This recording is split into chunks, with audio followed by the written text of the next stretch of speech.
जय हिंद छात्रों, आपका अपना YouTube चैनल ज्ञान गंगा एजुकेशन में स्वागत है।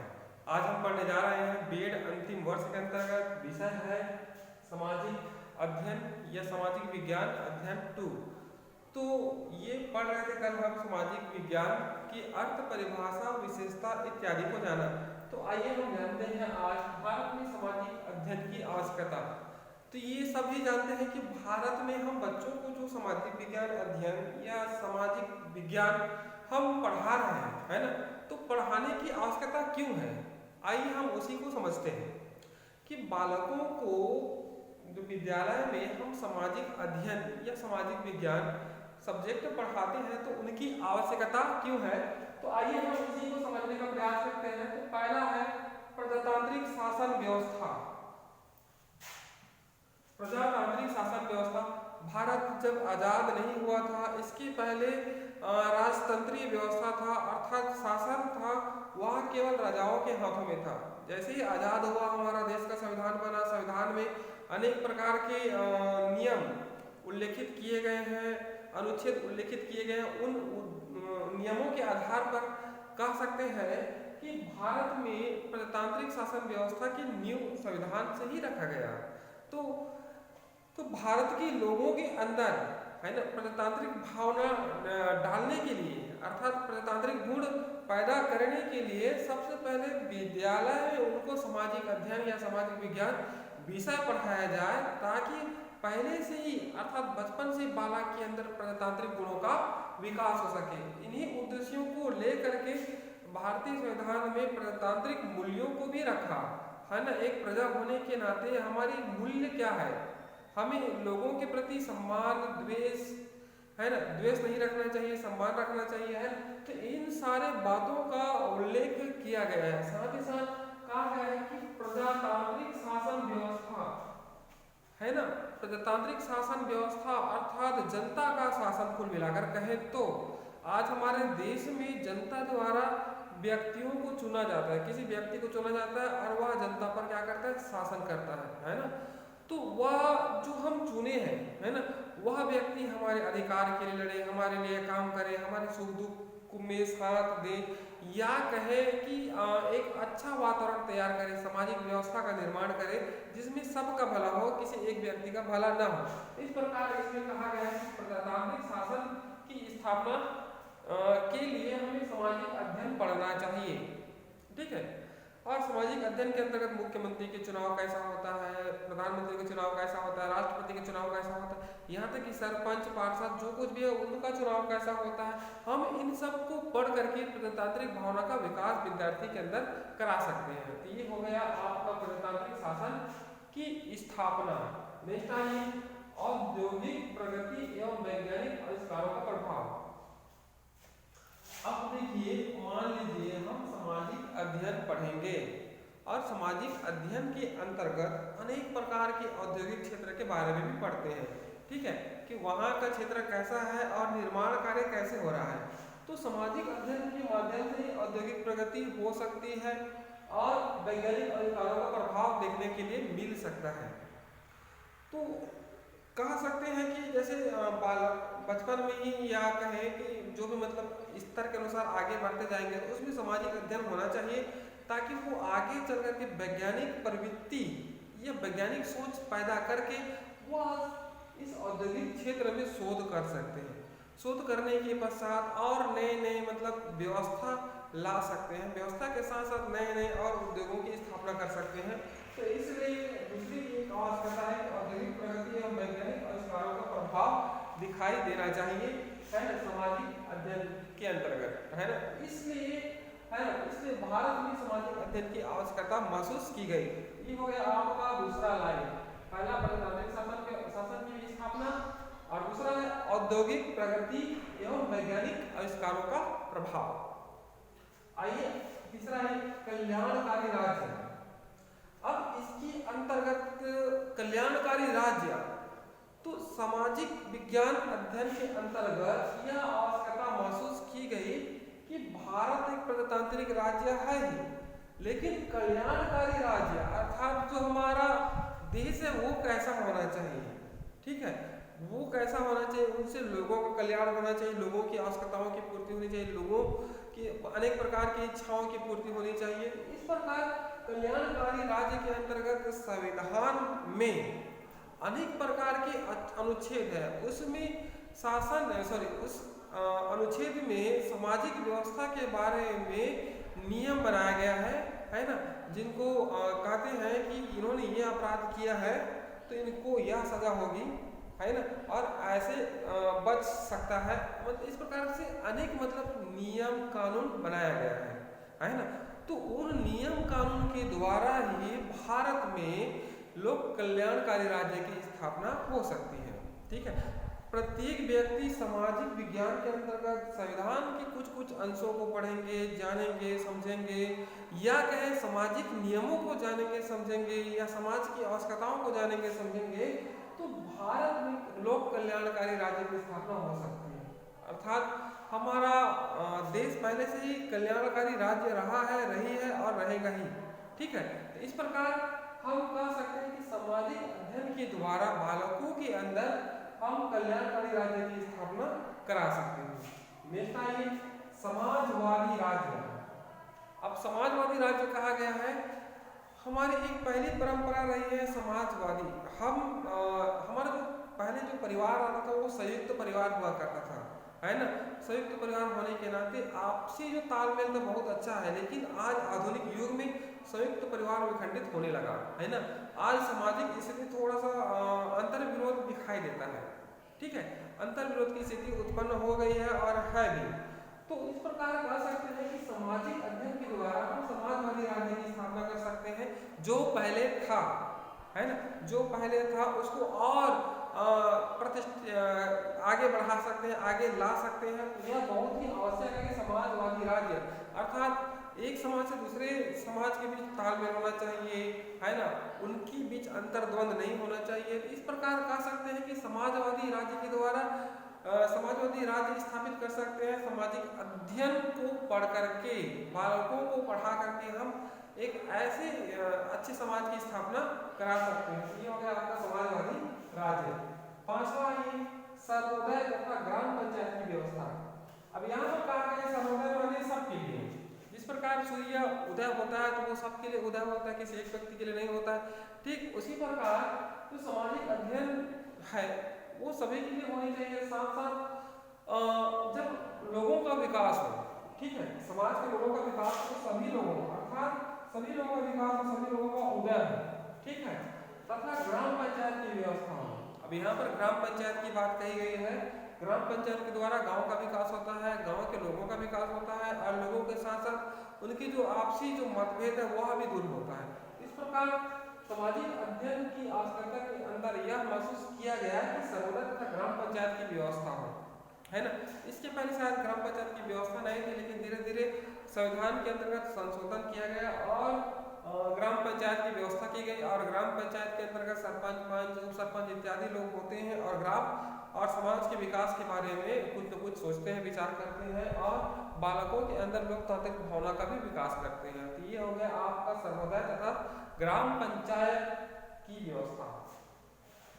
नेक्स्ट आई विविध समस्याएं। अगर समाज के अंदर देखा जाए, झांक कर देखा जाए तो अनेक प्रकार की समस्याएं हैं। हमारे भारतीय समाज में अनेक प्रकार की कुरीतियां हैं, बुराइयां हैं और अंधविश्वासें अभी भी पकड़ी हुई है, छुआछूत, अनेक प्रकार की समस्याएं हैं। आज समाज में अनेक प्रकार की हत्याएं, अपराध, बलात्कार ये सब हो रहे हैं। तो इनके होने के कारण क्या है? हमारी अज्ञानता, और अज्ञानता का कारण क्या है? हमें शिक्षा का अभाव, है ना। तो बालकों को जब शिक्षा देंगे, सामाजिक अध्ययन की शिक्षा देंगे या कुछ भी शिक्षा देंगे, तो जो समस्याएं उत्पन्न हो रही हमारे समाज में वह समस्याएं उत्पन्न नहीं होगी। इसलिए कहा गया है कि जो विविध समस्याएं हैं उनका निराकरण किया जाए। यह भी एक आवश्यकता महसूस की गई कि सबसे पहले बालकों को समस्याएं बताएं। हमारे समाज की समस्याएं क्या है, समस्याओं को बालकों के सामने रखें, बालकें उस समस्याओं को जाने, समस्याओं को जानने के बाद, है ना, जानने के बाद एक प्रकार से गहरी सोच स्थापित करें और सामाजिक बुराइयों को खत्म करने में अपना योगदान दें। यह भी एक समाज के लोगों या बालकों की बहुत बड़ी जिम्मेदारी है कि वो समाज को किस दिशा में आगे ले जाए, किस दिशा में आगे ले जाए और ले जाकर के एक समाज को जो पहली व्यवस्था लागू थी, ये प्रकार से देखे जो अच्छी व्यवस्था लागू थी उनका अनुकरण करें। लेकिन आज स्थिति यह है कि उन नियमों को कहें या उन परंपराओं को कहें सही ढंग से नहीं मान रहे हैं। तो यह एक बहुत जरूरी है कि हमारे देश की विविध समस्याएं, उन समस्याओं को देखा जाए, समझा जाए और उसके बारे में समस्या का समाधान किया जाए। नेक्स्ट है मानवीय संबंधों पर बल। अब यहाँ पर कहा गया है सामाजिक अध्ययन के अंतर्गत मानवीय संबंधों का अर्थात मानवीय मूल्यों का, अर्थात एक व्यक्ति का दूसरे व्यक्ति के बीच जो संबंध है या एक समाज से दूसरे समाज के बीच जो संबंध है वह संबंध अच्छा होना चाहिए। जैसे कि हमारे जो छत्तीसगढ़ और ये दूसरे राज्य उड़ीसा के बीच के संबंध की बात करें तो थोड़ा सा पानी को लेकर के विवाद है। महानदी की जो पानी है वहाँ जाती है, कहाँ, उड़ीसा में, है ना। तो उस पानी को हमारे राज्य सरकार विभिन्न प्रकार का डैम बना करके रोक दिए हैं या कहें वहाँ पानी नहीं पहुँच पा रहे हैं। तो इस प्रकार एक राज्य और दूसरे राज्य के बीच जो संबंध है उसमें हल्का सा तनाव है ना। तो इस प्रकार जो मानवीय संबंध है उनको कम किया जाए, ठीक है। जितना पानी हमारे राज्य के लिए जरूरी है उतना पानी उस राज्य के लिए भी जरूरी है। इस प्रकार मानवीय संबंधों को प्रगाढ़ बनाया जाए। ठीक उसी प्रकार समाज में एक परिवार दूसरे परिवार से क्या है, अलग है ना, अलगावपन है, अर्थात दोनों के बीच जो संबंध है वो उचित नहीं है। तो उन संबंधों को और प्रगाढ़ बनाया जाए, अच्छे से बनाया जाए और किसके माध्यम से हो सकता है, वो सामाजिक अध्ययन के माध्यम से हो सकता है। इसीलिए बालकों को सामाजिक अध्ययन की आवश्यकता महसूस हो गई। नेक्स्ट है 8वां नागरिकता की शिक्षा। अब यहाँ पर कहा गया नागरिकता, एक अच्छे नागरिक होने के लिए बालकों को शिक्षित करना चाहिए, है ना।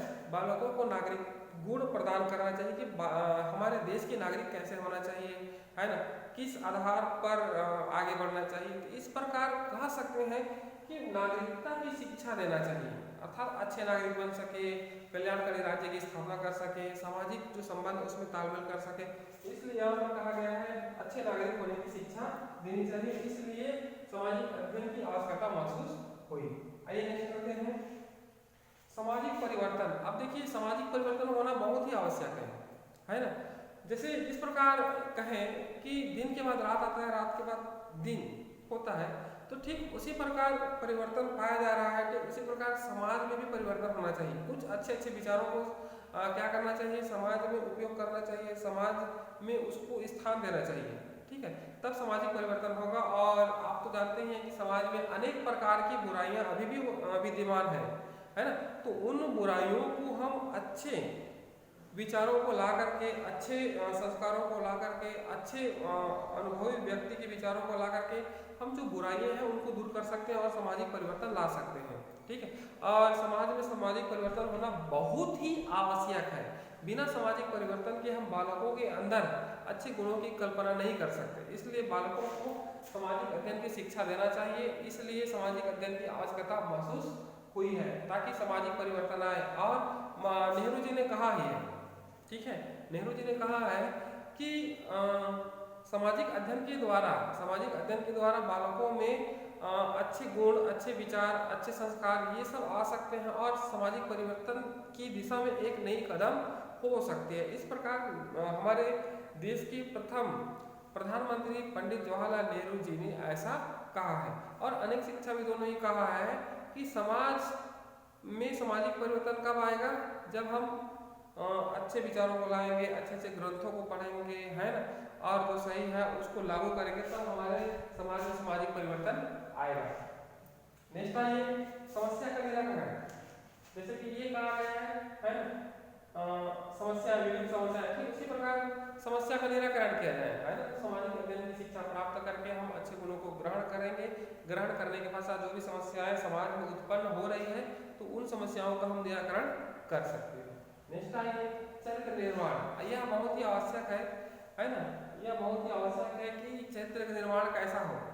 तो इसके लिए सामाजिक अध्ययन में कुछ सुझाव दिया गया है, उनको पढ़ करके हम बच्चों के अंदर चरित्र का निर्माण कर सकते हैं। और चरित्र का निर्माण होना बहुत ही आवश्यक है ना। इसके पहले जो पूर्ववर्ती पाठ्यक्रम तैयार कहे जो पहले के जो पाठ्यक्रम थे या पुराने जो सभ्यता में बालकों के चरित्र पर विशेष ध्यान दिया जाता था, है ना, उनका चरित्र कैसा हो, चारित्रिक गुणों का विकास हो, इस पर विशेष जोर दिया जाता था। तो उसी को ध्यान में रख करके भारत में सामाजिक अध्ययन की आवश्यकता महसूस हुई कि बालकों के अंदर चरित्र का निर्माण होना चाहिए, है ना। और अच्छे चरित्र का निर्माण होगा तो बाल हमारा देश का अन्य देशों में नाम होगा, साथ ही साथ जो वसुधैव कुटुंबकम की भावना है वो साकार हो पाएगी, ठीक है। तो इस प्रकार चरित्र का निर्माण होना चाहिए। आइए हम चलते हैं नेक्स्ट, आइए चलते हैं सामाजिक अध्ययन की विशेषताएं। तो सामाजिक अध्ययन की क्या क्या विशेषताएं हैं इन्हीं को समझने का प्रयास करते हैं। तो पहला है शिक्षा का आधुनिक दृष्टिकोण, मतलब जो हम शिक्षा बच्चों को दे रहे हैं तो बहुत सारी परंपरागत शिक्षा हम बच्चों को दे रहे हैं, तो उसमें कुछ कमियां हैं। तो शिक्षा ऐसी होनी चाहिए जो आधुनिक दृष्टिकोण पैदा करे, अच्छा दृष्टिकोण पैदा करे, या कहे वह चिंतन कर सके, तर्क कर सके, अपने विचारों को नया आयाम दे सके, शोध कर सके या खोज कर सके। ऐसी शिक्षा हम बच्चों को क्या देनी चाहिए, ग्रहण करानी चाहिए। तो इस प्रकार कह सकते हैं कि शिक्षा का आधुनिक दृष्टिकोण सामाजिक अध्ययन की पहली विशेषता है ना। तो हम सामाजिक विषयों को पाठ्यचर्या में स्थान देते हैं तो उसमें ऐसे दृष्टिकोण को डाला जाए, है ना, उस पाठ्यचर्या में ऐसे दृष्टिकोण को डाला जाए ताकि बच्चों के अंदर आधुनिक दृष्टिकोण पैदा हो। साथ ही साथ शिक्षक का कर्तव्य है कि उन दृष्टिकोणों को भली भांति बच्चों से परिचित कराए, है ना, जिनके कारण अधिक से अधिक बालकों के अंदर आधुनिक दृष्टिकोण पैदा हो सके। नेक्स्ट है सामाजिक प्राणी के रूप में मानव का अध्ययन। अब देखिए, मानव एक सामाजिक प्राणी है ही, लेकिन मानव के आचार विचार, रहन सहन, है ना, उनकी जीवन शैली कैसी है, इनका अध्ययन किया जाए। तो कहा गया है सामाजिक प्राणी के रूप में, है ना, उनका अन्य समाज से रिश्ता कैसा है, उनका व्यवहार कैसा है, इनके साथ साथ रहन सहन, बोलचाल, हाव भाव, ये सब कैसा है। तो इस प्रकार सामाजिक प्राणी के रूप में मानव का अध्ययन। नेक्स्ट आइए तीसरा, मानव का संपूर्ण अध्ययन। अब यहाँ पर कहा गया है मानव का संपूर्ण अध्ययन, उनका व्यक्तित्व कैसा है, उनका चरित्र कैसा है ना, उनका हाव भाव कैसा है, वह विचारता कैसा, सोचता कैसा, तर्क कैसा करता है ना, उनका अन्य पक्षों का क्या किया जाता है, अध्ययन किया जाता है। तो यहाँ पर कहा गया मानव का संपूर्ण अध्ययन, मानव का संपूर्ण अध्ययन, ठीक है, ये हो गया तीसरी विशेषता। आइए हम चौथी विशेषता की ओर चलते हैं, जीवन जीने की कला। सामाजिक अध्ययन एक और मतलब विशेषता है कि सामाजिक अध्ययन के अंतर्गत हम सामाजिक अध्ययन को पढ़ करके जीवन जीने की कला प्राप्त कर सकते हैं, है ना, कि जीवन को कैसे जिया जाए, हम हमारे जो जीवन है, हमारी जीवन पद्धति, उसको आगे कैसे बढ़ाया जाए, तो इसी कला में हम सीख सकते हैं। नेक्स्ट आइए मानव का विभिन्न पर्यावरण के साथ सामंजस्य तथा विकास। अब देखिए, मानव का विभिन्न पर्यावरण मतलब यहाँ से लेकर के दिल्ली, यहाँ से लेकर के जापान, यहाँ से लेकर के अन्य क्षेत्र, है ना, तो विभिन्न पर्यावरणीय तालमेल कैसा है, सामंजस्य अर्थात तालमेल का अध्ययन, और साथ ही साथ कहा है कि विकास। अगर यहाँ का मानव किसी दूसरे क्षेत्र में जा रहा है, दूसरे क्षेत्र में कुछ कर रहा है, तो उनका विकास हो रहा है कि नहीं हो रहा है ना, वो तालमेल बिठा पा रहा है कि नहीं बिठा पा रहा है, इस प्रकार से उनका अध्ययन करता है। साथ ही साथ बालकों के अंदर इन सारे गुणों को जागृत कराता है। अब मान लीजिए यहाँ के जो बच्चे हैं बस्तर क्षेत्र में जाएंगे, ठीक है, बस्तर क्षेत्र में जाएंगे तो वहाँ अपने आप कैसे तालमेल बिठाएगा, वातावरणीय अनुकूलन कैसे बैठाएगा। यहाँ पर उसी को कहा है मानव का विभिन्न पर्यावरण के साथ सामंजस्य, ठीक है। नेक्स्ट आइए ज्ञान की सापेक्षता पर बल। यहाँ पर कहा है ज्ञान की सापेक्षता अर्थात प्रत्यक्ष, ठीक है, प्रत्यक्ष अर्थात कोई बालक कुछ भी ज्ञान प्राप्त करना चाहता है तो उसको प्रत्यक्ष रूप से ज्ञान प्राप्त करेंगे तो वह ज्यादा बेहतर होगा, तो उसी पर बल देता है सामाजिक अध्ययन। तो इसकी एक और खास विशेषता है कि अगर हमें ज्ञान प्राप्त होनी है या ज्ञान प्राप्त करना है तो हमें उसके सामने जाना होगा, है ना, उसके सामने जाकर के हम ज्ञान ज्यादा प्राप्त कर सकते हैं। जैसे पहाड़ों के उस पार से धुआं निकल रहा है ना, पता नहीं वो धुआं किसका है, है ना। यहाँ पर भ्रम की स्थिति हो रही है, धुआं किसका है। तो अगर हम उसकी जानकारी प्राप्त करना चाह रहे हैं तो हमें जहाँ धुआं निकल रहा है वहाँ जाना पड़ेगा, ठीक है। इस प्रकार का है ज्ञान की सापेक्षता पर बल, अर्थात प्रत्यक्षता पर। नेक्स्ट है श्रेष्ठ नागरिक के विकास में सहायक। जो सामाजिक अध्ययन की एक और विशेषता है कि ये सामाजिक जो विज्ञान विषय है वह बालक को श्रेष्ठ नागरिक के विकास में सहायक होता है, अर्थात बालक को श्रेष्ठ नागरिक बनाने में बहुत ही बड़ा योगदान देता है, ठीक है। अगर बालक सामाजिक अध्ययन विषय पढ़ता है तो सामाजिक मानवीय मूल्यों को, मनोवैज्ञानिक मूल्यों को, सामाजिक आधारशिला क्या है, इन सारे संबंधों पर वह जानकारी इकट्ठा करता है, मतलब एक प्रकार से पढ़ता है ना।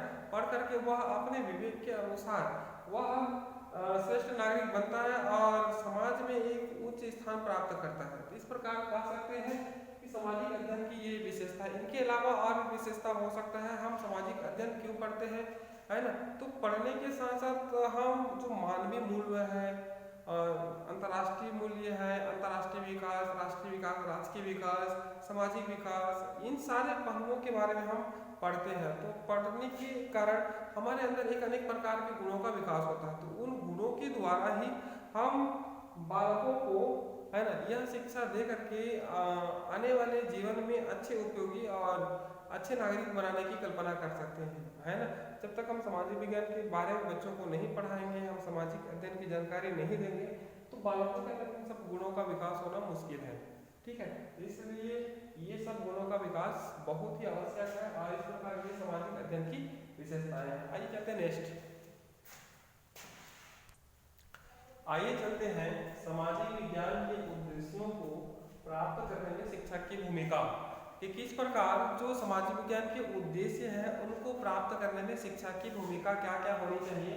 आइए समझते हैं। सबसे पहले देखते हैं प्रतांत्रात्मक गुणों का विकास। मतलब कहने का तात्पर्य है कि बालक को एक प्रतांत्रिक व्यक्ति बनाने के लिए उनके अंदर प्रतांत्रिक गुण विकसित करना चाहिए। किसको? एक शिक्षक को करना चाहिए सामाजिक विज्ञान विषय के अंतर्गत, है ना, ताकि वह प्रतांत्रिक मूल्यों को समझ सके। नेक्स्ट आइए नेतृत्व क्षमता का विकास। जिस प्रकार कोई व्यक्ति, है ना, अपने गांव का नेतृत्व करता है, ग्राम पंचायत का नेतृत्व करता है, राज्य का नेतृत्व करता है, ठीक उसी प्रकार नेतृत्व गुणों का नेतृत्व क्षमता का विकास करना चाहिए। कैसे? जैसे किसी खेल में किसी को कप्तान बनाया जाता है ना, तो वो पूरे टीम को एकजुट मतलब लेकर चलता है, ठीक है। उसी प्रकार देखें तो समाज में एक मुखिया होता है, वो पूरे समाज को लेकर के चलता है, ठीक उसी प्रकार बालकों के अंदर नेतृत्व क्षमता का विकास करना चाहिए। नेक्स्ट है समान व्यवहार। शिक्षक का कर्तव्य है कि सभी बालकों पर समान व्यवहार करना चाहिए ताकि बालक भी आगे चल करके समाज में जितने भी लोग हैं, छोटे बड़े कुछ भी लोग हैं ना, तो उनका समान व्यवहार करें। नेक्स्ट है स्वतंत्रता। शिक्षक का एक और कर्तव्य है सामाजिक विज्ञान विषय के अंतर्गत कि बालकों को विशेष स्वतंत्रता प्रदान करें ताकि वह अपनी इच्छा अनुसार अपनी मर्जी से कुछ कर सके, कुछ सामाजिक शोध कर सके, कुछ अच्छे कार्य कर सके, इसलिए बालकों को स्वतंत्रता देनी चाहिए। नेक्स्ट है प्रकृति प्रेम। प्रकृति प्रेम का तात्पर्य यहाँ पर पर्यावरणीय प्रेम, है ना। जितना ज्यादा हम पर्यावरणीय प्रेम करेंगे उतना ही ज्यादा हम अपने आप को स्वस्थ रख पाएंगे, है ना। इसलिए यहाँ पर प्रकृति प्रेम की बात कहा गया है। नेक्स्ट है सहयोग की भावना। सामाजिक विज्ञान का एक और उद्देश्य के लिए शिक्षक की भूमिका होनी चाहिए, वह है सहयोग की भावना। अगर शिक्षक छात्रों का समय समय पर सहयोग करते रहेंगे तो छात्र भी, है ना, ये अपने जो मित्र हैं, अपने सहपाठी हैं, उनका आपस में सहयोग करते रहेंगे। इसलिए सहयोग की भावना का विकास होना चाहिए। मान लीजिए हम कहीं जा रहे हैं, कुछ व्यक्ति फंस गया है या उसको लिफ्ट नहीं मिल रहा है और उसकी किसी जॉब में जाना है, तो ऐसे व्यक्ति को सहयोग करना चाहिए, ठीक है। तो इस प्रकार सहयोग की भावना का विकास भी होना चाहिए। नेक्स्ट है एकता की भावना का विकास, है ना। हम जिस प्रकार एक टीम के अंतर्गत एकता की भावना का विकास होता है।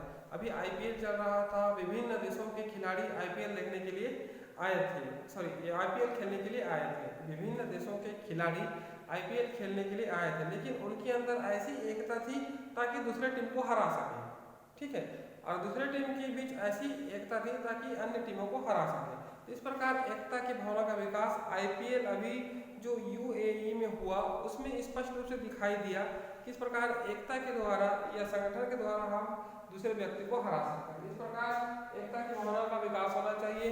मान लीजिए एक गांव है तो उसमें बहुत से मतलब जाति वर्ग के लोग रहते हैं, तो उन सब के अंदर एकता होनी चाहिए। गांव के विकास के लिए एकता होनी चाहिए, तभी गांव का विकास संभव है। नेक्स्ट है सामाजिक समस्याओं की जानकारी।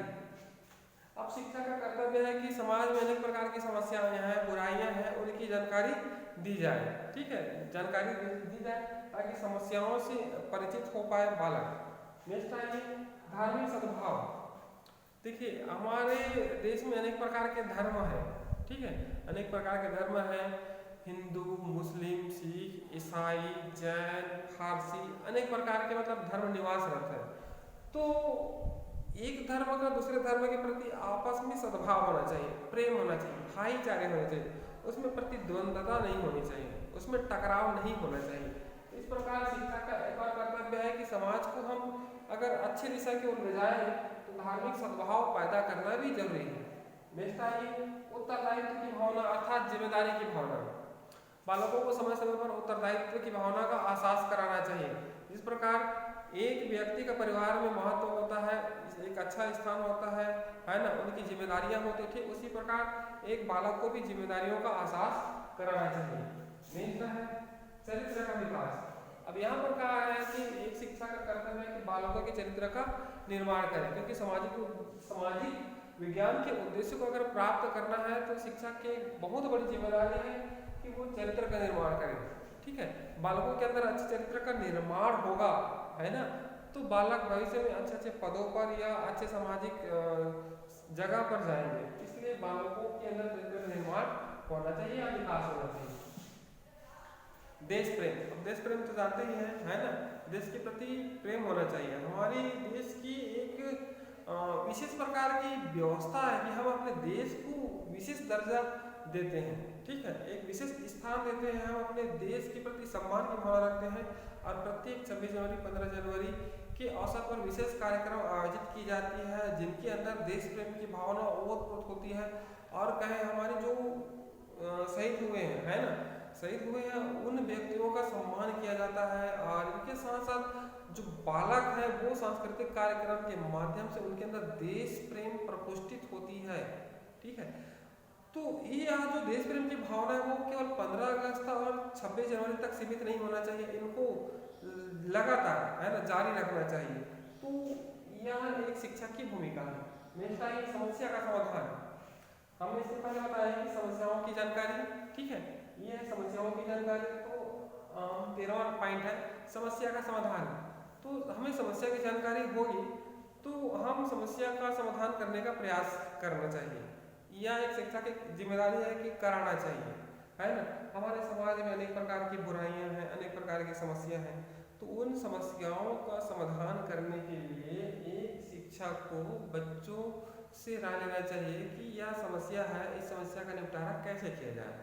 तो इस प्रकार यह होगी समस्या का समाधान। आइए चलते हैं 14वां, धरोहरों की रक्षा।